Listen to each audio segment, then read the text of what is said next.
I transported this Lucy Clear River Pour home on the weekend, and I couldn't sit it flat because I had a car full of stuff, and it ended up on an angle and was spilt some. So it was sitting inside plastic in a container, but it spilled out over the bottom, and we got a nice layer of Lucy Clear on the bottom of our mould, and there's Lucy Clear escaped outside.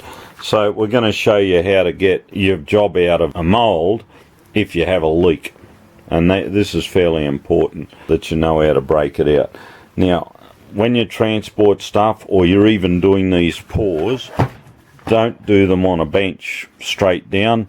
You want some cardboard on the floor. You want a trestles preferably if you're doing a large river pour, then plastic, then your mould, then you do your river pour on top of the plastic. So if you get a leak, you can pull the plastic out with some clamps, dam it so it can't run away on you. Because if you don't do that, you'll end up with if you do it straight on a concrete floor, it's going to be stuck to the concrete floor. I saw some good photos of that on the weekend. Okay, we've pulled out this one here.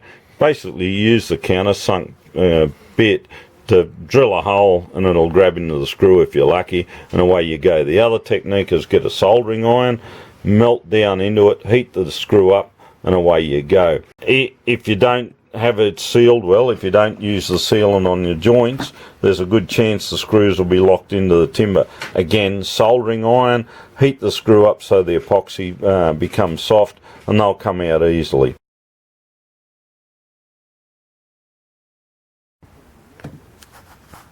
Okay, we've got the mould up on an angle with a bit of ply and hammer, and just give it a good whack. You might have to go along it a bit. This one's probably going to take a bit of effort because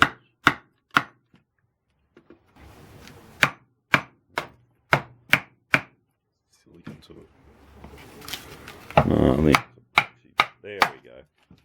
Once you get it started, it'll pull away quite easily. Look at that. Absolutely magnificent. All right, and the only release agent we used in here was cooking oil, so from a spray can. And the problem is the resin had got out and glued the two pieces of timber together. Okay, now once we get the first one off, the others should come fairly easy. Give them a good whack.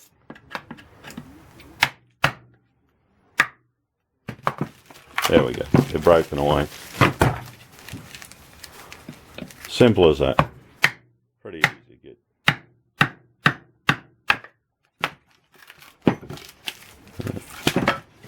Last lucky last. Hang on, it stops. Oh, that's it. This one might take much.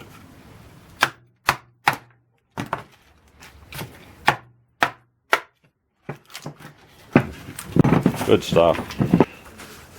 To get the base off, what we did, we used a large chisel, hold it flat against your timber, and then gave it a whack, and it peeled away really easy. If you have a look, so we pull it apart, and all we used was cooking oil on the form ply.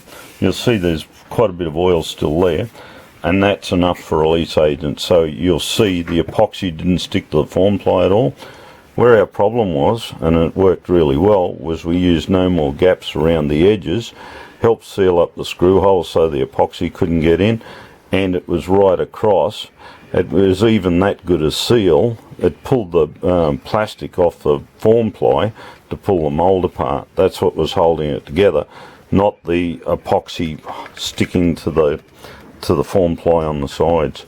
It was the no more gaps onto the sides and the base that pulled it, and took a bit to whack the mould apart. But that's how you get it apart.